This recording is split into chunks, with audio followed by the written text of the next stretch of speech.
गोधन भैया के लावल बारी फुलवारी हउए हो खरलीचा बहिना लोरेली चमेली फूल हो चकवा भैया के लावल बारी फुलवारी हउए हो खरलीचा बहिना लोरेली चमेली फूल हो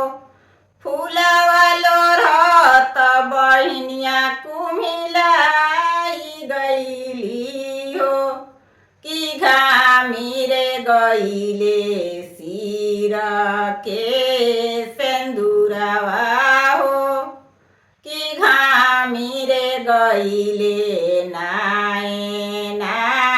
काजरावा हो छतवा ले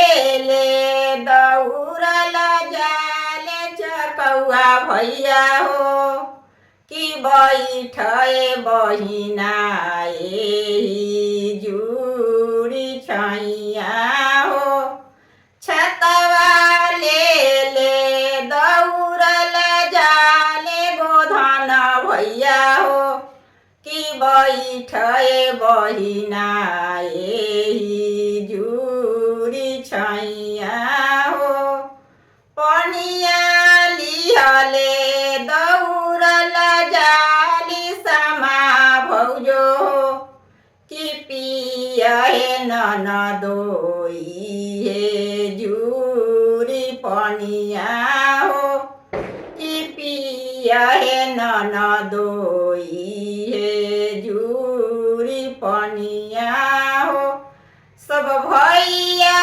लोके लावल बारी फुलवारी हउए हो सब बहिना लोग लोरेली चमेली फूल हो फूलवा लोरहत बहिनिया कुम्हिलाई गईली हो कि घामिरे गईले सिर के सेंदुरवा हो कि घामिरे गईले ना काजरावा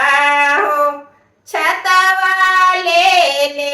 दौड़ल जाले सब भैया लोग हो कि बैठे बहिना